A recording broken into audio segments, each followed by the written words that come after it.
With the scrutiny of almost 100% of votes, Nicaragua's Supreme Electoral Council informed that President Daniel Ortega and Vice President Rosario Murillo secured another term in office.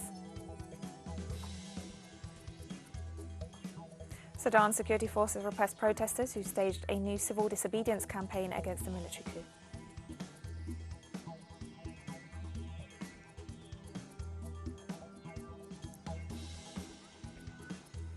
Sudan security forces repressed protesters who staged a new civil disobedience campaign against the military coup.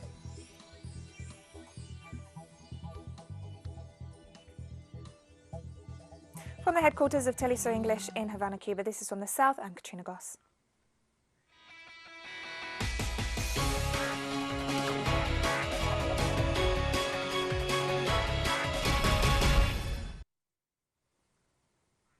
The second official report of the Supreme Electoral Council of Nicaragua confirmed the re-election of President Daniel Ortega in the general elections held on Sunday.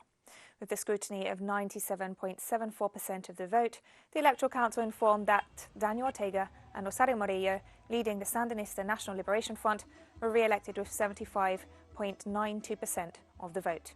In second place in the presidential race was Walter Espinosa of the Constitutionalist Liberal Party with some 14% of the vote.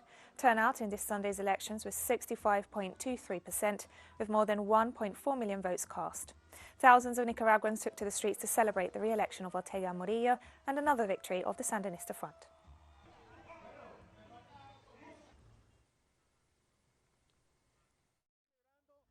We are celebrating the continuity of the revolution, more social projects for the people of Nicaragua.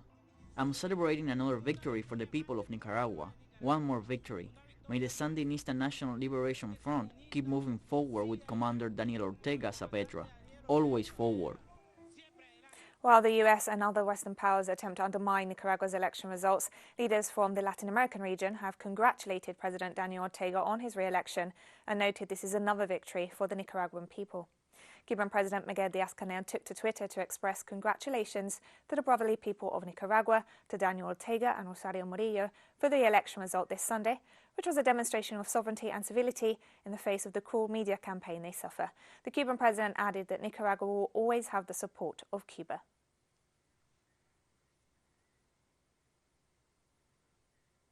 Evo Morales, former president of Bolivia and indigenous leader, also wrote on his Twitter profile, "With insults, the United States seeks to ignore the democratic and sovereign will of Nicaragua. The only pantomime is performed every day in the White House, where the so-called presidents, instead of serving their people, follow orders from transnational companies, arms industries, and the CIA."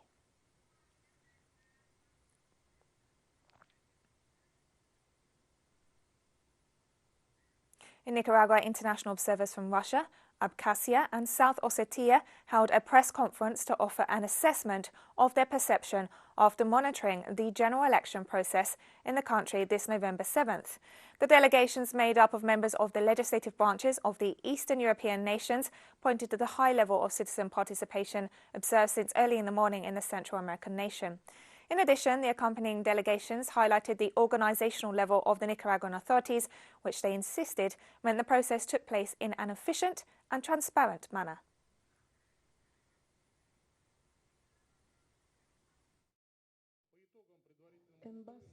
Based on what we are able to see by monitoring the electoral process and the preparations for the elections, we were able to confirm that the constitutional and legislative basis in electoral matters are providing everything necessary to carry out the process in an appropriate, transparent and free environment.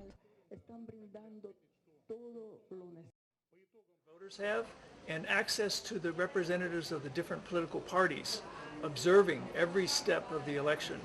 It's very transparent, it's very well organized and very impressive, and that's something we don't have in the United States. So it's, I think this is a real reflection of the will of the people of Nicaragua, the way they've set up this election process. And we'll be right back after this very short break, don't go away.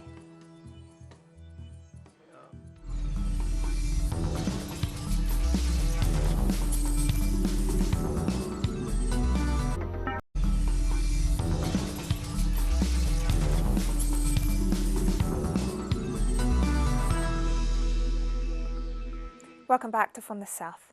On Monday, Russian Foreign Minister Sergei Lavrov held talks in Moscow with his Venezuelan counterpart Felix Plasencia. The high-level diplomatic meeting comes after the Venezuelan Foreign Minister proposed to hold the first meeting of the group of friends in defense of the Charter of the United Nations in Russia. In this regard, Plasencia commented that it would be the first meeting of the group held in a member country and not in the framework of a multilateral forum. The Venezuelan Foreign Minister also reiterated his respect for the principles of the UN Charter and clarified that Moscow and Caracas are working on strengthening the group. During the meeting, Plasencia and Lavrov also reviewed bilateral cooperation mechanisms in different fields. Minister Lavrov, thank you for the invitation. For me, it is an honor to be here in Moscow, representing the people of Venezuela and Nicolás Maduro's government in this important nation. As the Foreign Minister said, we have reviewed the most important aspects of our bilateral agenda that are truly paramount. Russian Foreign Minister Sergei Lavrov said that bilateral relations between Moscow and Caracas are strong, despite US attempts to undermine them. Proven that our relation is based on mutual trust, mutual gain, on stability, making it possible to answer any issue that arises. Despite different challenges, obviously in the last years, despite the risk sparked by the COVID-19 pandemic, and despite the unfriendly US policies that try to prevent the development of Venezuela's economy and Venezuela's social sphere, all of these challenges, I say again, do not undermine the steady development of our strategic partnership.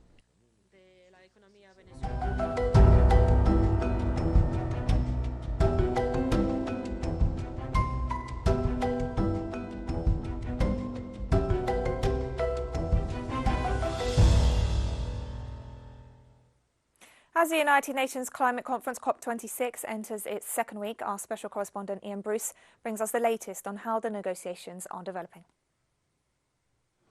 On Monday, at the beginning of the second week of this COP26, and it's not really clear where the negotiations and the talks inside have got to. To try and understand this a little bit better, I'm going to talk to Nathan Thankey, who demand climate justice. Nathan, what exactly is going on in there? So we just wrapped up an informal stock-taking plenary, which is just jargon for a session where the president of the COP, alKhadimi, asked the chairs of the two subsidiary bodies that have been meeting all of last week to wrap up what they've been doing, and for him to then present his vision for a process going forward.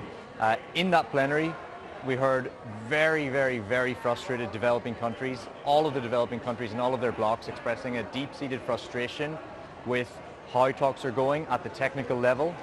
Their main frustrations revolve around finance issues, where they say that developed countries are unwilling to actually be serious about their commitments on finance, to acknowledge their failure to deliver previous commitments, and are very reluctant and are derailing talks to set new commitments on finance that would really help developing countries in their transitions.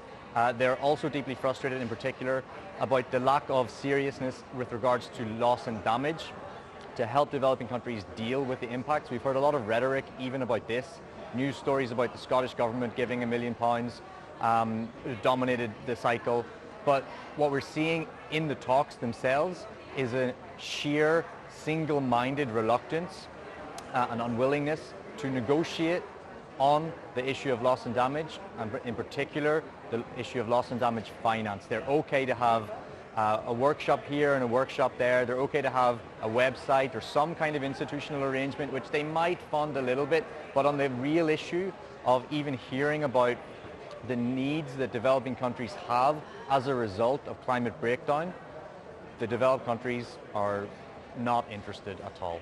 So just to be clear, today is meant to be Adaptation and Loss and Damage Day, and what the developing countries want is a separate stream of finance for the damage already done from whatever money might or might not be available for adapting to damage in the future. Is that right? Absolutely. Developing countries are insistent that they are owed finance not just for mitigation, which is to reduce their emissions, and for adapting to climate change, but beyond that, in addition to that, they need finance to deal with the impacts that can't be adapted to. And that's what their key ask has been for many, many years, and that's what they are not seeing any willingness from their developed country partners to engage on at all. Thank you very much indeed. So, as you can see, in spite of the rhetoric, loss and damage and adaptation remain two extremely controversial issues here in the COP26, and ones over which the least developed countries are not in agreement with what's being on offer.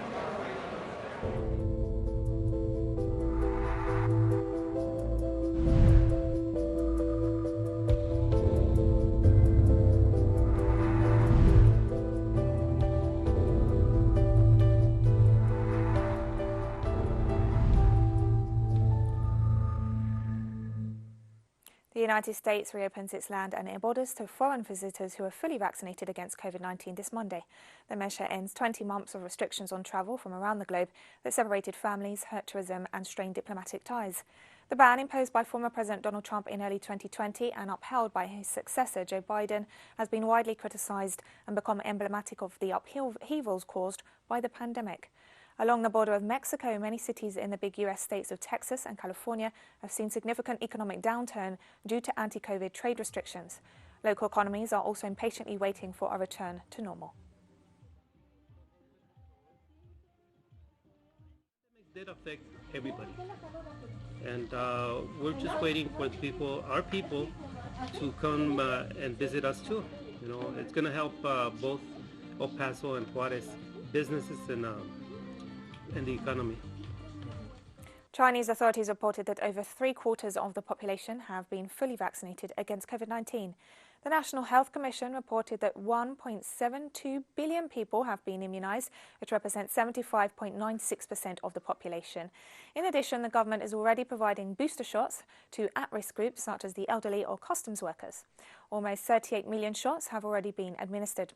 Health authorities insisted that the objective of this action is to counteract the outbreaks which have been spreading in some provinces since mid-October, which resulted in almost 900 cases of local transmission.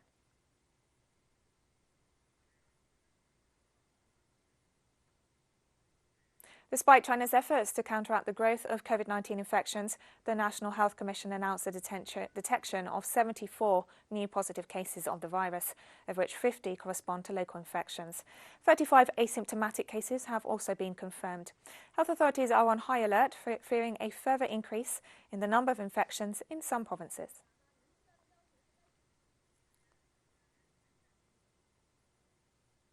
Africa has now recorded more than 8.5 million COVID-19 cases as the continent continues to suffer a lack of vaccines. The Africa Centers for Disease Control and Prevention reported that the COVID death toll across the continent has now reached over 220,000. South Africa, Morocco, Tunisia and Ethiopia are among the countries with the most registered cases in the continent. South Africa leads with nearly 3 million cases, while the northern African country of Morocco reported close to 1 million. The World Health Organization and other global bodies continue to insist on the need to provide vaccines to Africa and announce the practice of richer nations of offering booster shots to their populations when large parts of the global population have yet to be immunized.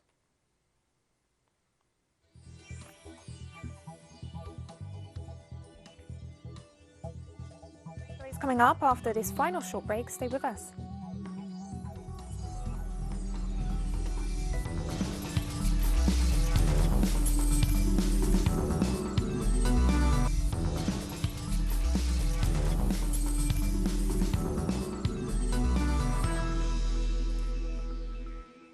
Welcome back to From the South. Sudanese security forces repressed protesters on Sunday as they staged a new civil disobedience campaign against the military coup of October 25th. Summoned by civil society organisations, a group of school teachers gathered on Sunday in front of the Ministry of Education in an act referred to as a silent protest. The demonstrators demand the re-establishment of a civil government to lead the democratic transition. Security forces used tear gas to disperse the rally.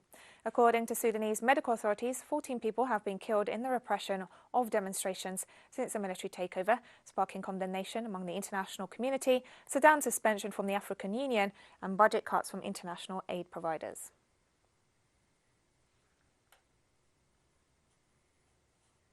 Libya's ruling Presidential Council suspended Foreign Minister Najla Mangoush for administrative violations and barred her from travelling on Sunday. A spokeswoman for the council said the three-member body suspended Mangoush on Saturday for carrying out foreign policy without coordination with the council. There was no immediate comment from the Foreign Minister, but Libya's transitional government of national unity rejected the Council's decision in a statement. The clashes due to the suspension of the Foreign Minister come after she made controversial statements about the 1988 Lockerbie bombing in a BBC interview.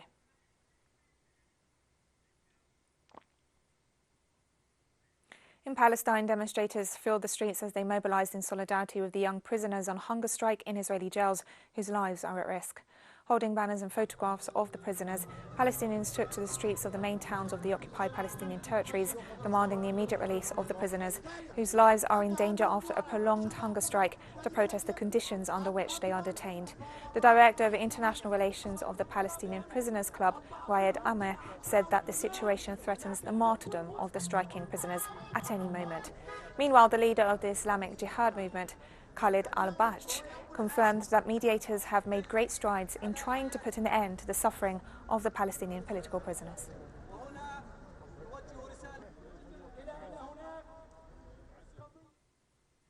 United States Army occupation forces stationed in Syria withdrew this Monday from the territory in what was the largest evacuation in recent years.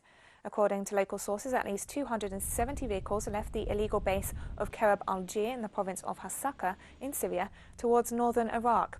The caravan, made up of 150 refrigerated trucks and 120 trailers carrying armoured vehicles, left Syrian territory through the illegal Al-Walid border crossing. Members of the pro-US militias and terrorist groups operating in the area also accompanied the evacuation, the largest in the last few years. The United States Army has systematically supported armed groups and mercenaries opposed to the legitimate government in Damascus and has stolen the vast oil riches of eastern Syria.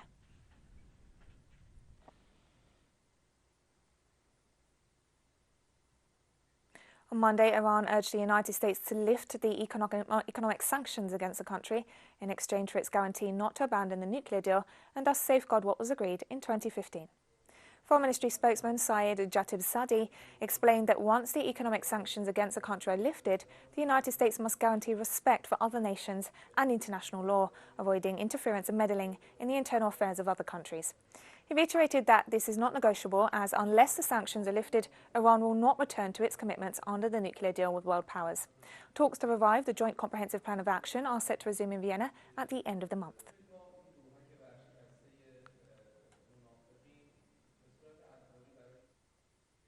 Iraqi Prime Minister Mustafa alKhadimi assured that those responsible for his assassination attempt late Sunday night will be identified and arrested by the authorities. The Prime Minister assured that he knows well who the perpetrators of the drone attack against his residence are. During his statements, alKhadimi also ratified his commitment to maintain the stability of the country, guaranteeing its security despite any attempts at destabilization. The attack, which allegedly involved explosive-laden drones, came 2 days after clashes during protests in the capital Baghdad against the results of the country's October 10th general elections.